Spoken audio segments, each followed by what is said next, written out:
How you doing, guys and girls? Welcome to the channel. My name is Callum X. In this video, I'm going to be going through all of the new features and game changes and the tuning and things like this that is coming in 0.3.0, the next grounded update, which, by the way, if you're on Steam PC, they have today released a public test version that you can actually download. If you want to know how to do that, make sure to subscribe to the channel and I'll upload a video showing you how to do that. But before then, today, this is a very quick, simple video like I usually do, just explaining what's coming, exactly going through it all, and then I'll release more detailed versions during the rest of the week. So, first of all, I want to look at the new features. Now, the hedge has been revamped with new content.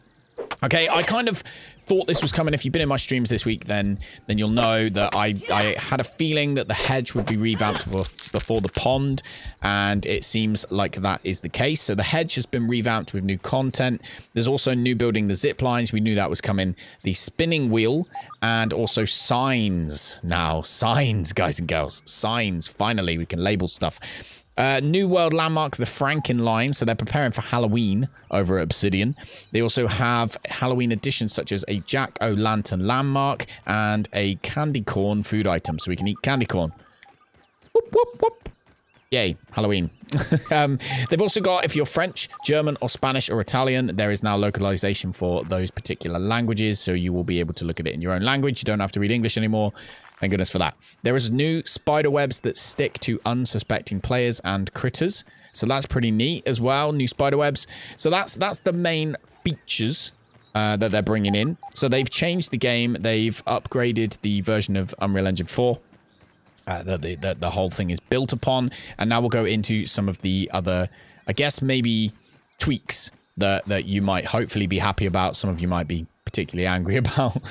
So let's get straight into those. So combat-wise, ant soldiers have got a new set of attacks. That's pretty cool because, you know, they're just doing the same thing over and over and over again. It does get a little bit boring. Ant soldiers now also deal more damage with those attacks. So just be careful. Ant soldiers, they got a boost. They're steroids now. Tees now damage more with their attacks. Most armor now block more damage. So you can block better with armor. That's good. All weapons have had their damage, stamina cost, and durability adjusted to fit a stricter tier-based curve. So now it really is going to be the better the tier of your weapon or your armor, the better stats that it has, the more of a benefit it has for you in-game. Bombardier beetles, burning hazards, and stink bug gas hazards are now more deadly. I'm not sure they really needed to be any deadlier. Did they, Obsidian? Really? But anyway, they are. Be careful of bombardiers. Bombardier beetle attacks deal less initial damage, but it should be roughly the same combined with the new hazard damage change that they've added in. So hopefully that will be fine. Hopefully we can still kill them. Fresh defense perk now blocks twice as much gas and burning damage. So that's good. So they might have given the bombardiers and the stink bugs. Oh god, I can't talk. They might have given them more power with their gas and with the burn effect. However, if you have the fresh defense perk enabled, which you can get in the mutations, then you're going to get twice as much of as a defense against it. I did wonder, actually, I've used that fresh defense a few times, and I did wonder really how much of a difference it made. I don't think I really noticed too much of a difference. Reliable friend perk now boosts revive speed by roughly double the amount. So if you've got a reliable friend, they're going to be better at bringing you back to life. Thank goodness for that. So now let's move on to the actual game interface.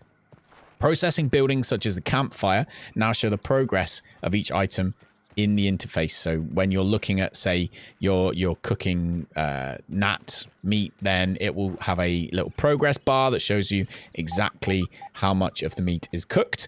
It also allows you to cancel it. So if you started cooking gnat meat, you can actually take it off and be like, no, actually, I don't like gnat meat. I want might fuzz meat, you know what I mean. Okay, so the recycle building interface now shows how many structures will collapse if the target building is recycled. So basically, when you're looking at the wall that you want to bring down, there will now be a much longer bar, and on one side it will say recycle, and then a progress bar, and on the other side it will say how many structures are attached to it. That's how many are going to break when you rip down that particular wall. All right, so now it's not guesswork anymore. You literally, you know, if you're going to pull that floor down, everything above it's going to come down. So that's pretty cool as well. Contextual slurping text lets you know what you're going to drink. Okay. Additional icons as well, and the interact user interface will no longer briefly appear enabled when you're looking at disabled interaction. Okay. Clearer labeling of game modes and type in save and load UIs. That's just a very, very basic change, which some of you might not even notice, but it's a nice touch. The game no longer asks to overwrite a save if you're not able to currently save the game. So if basically your save files are all full, you've got too many, it won't ask you if you want to overwrite. It will just do it, is supposedly what it says. So the world itself has got some new perks to discover and unlock. There's new color themes to discover and unlock. Stumps, if you leave them behind, will no longer prevent the foliage from respawning, but if you remove the stump from grass, it won't respawn back. All right, so if you take a grass stump out the ground, it ain't gonna grow back. Okay, ants now have a desire to take back their stolen eggs. Pretty neat. I like that. That's a cool little feature. They can now hatch even after being moved by the player, but not while they're in your inventory. So if you leave an ant egg in your house, an ant will hatch. That's also cool. Ant eggs no longer stack in your inventory either. That's poo. I might have quite a lot of ant eggs. They might be stacked. That's going to be a pain in the butt.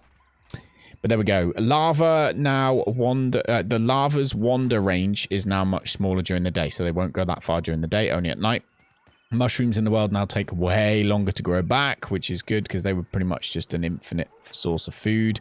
Meats also take much longer to spoil, which is good because meat spoiling your inventory is just yeah. Anyway, so that's cool. Scabs or scabies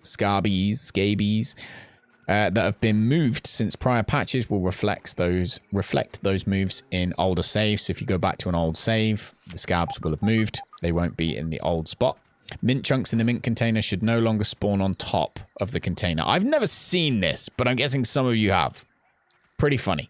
Anyway, now we're moving on to buildings. So there's a few things in here that I'm really, really excited about. Structural buildings are now fully allowed to overlap with any static environment object, which basically means if you want to make your house look like it is completely smooth and just built seamlessly into a rock, it can. I've been waiting for this. My fortress that we're building on Twitch required this feature. It's now here, or it's coming soon. So if you want to see us building it, go ahead and jump ahead on, join us on Twitch. Oh my God, links down in the description. But yeah, that's a really cool feature now. Our houses and our buildings are going to look really awesome. Blueprint buildings in the air cannot be completed unless a supported building has been completed. This prevents situations where large structures would collapse because they were technically unsupported.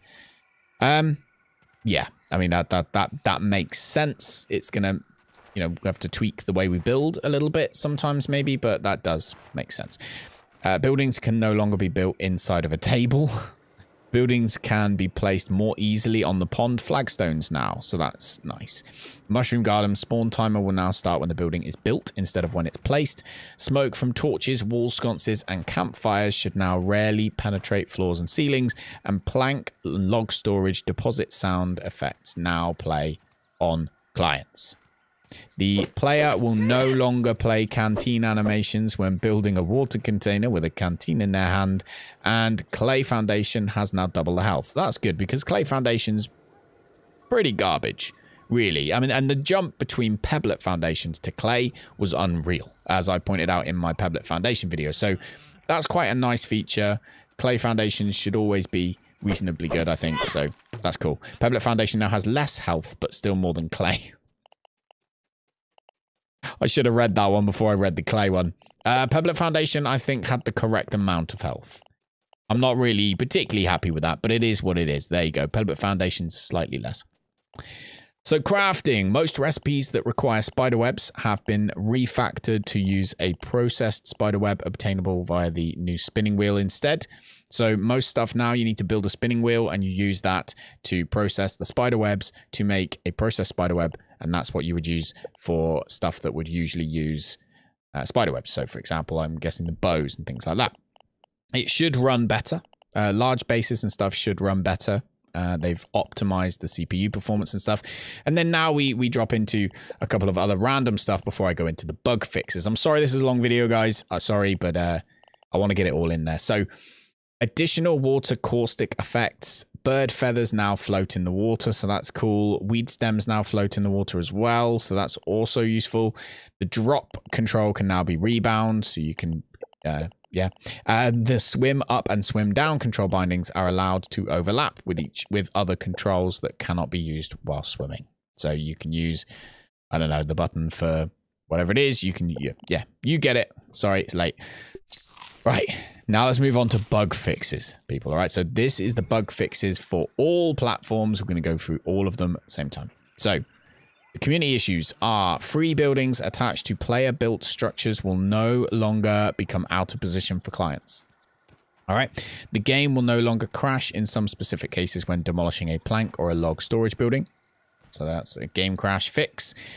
Alchemist Burgle quests will complete when accepted if the player has already analyzed the target item, and kill-based perks now only track kills on enemies. Items, equipment, and resources. So, berry chunks will no longer inflate themselves when subjected to a strong impact while lying on the ground. Traps can no longer be triggered for a few seconds after destruction.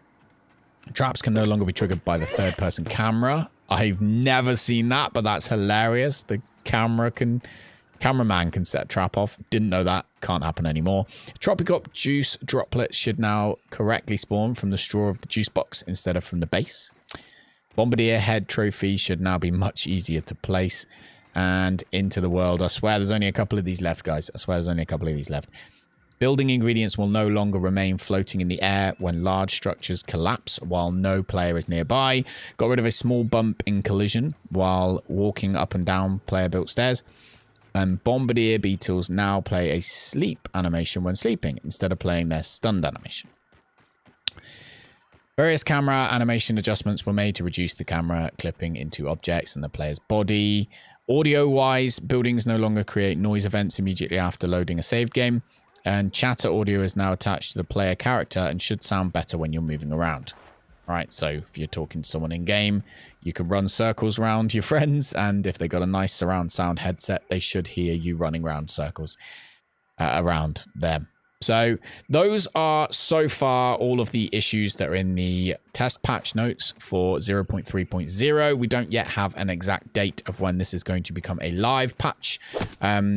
So obviously spoilers have been in this video.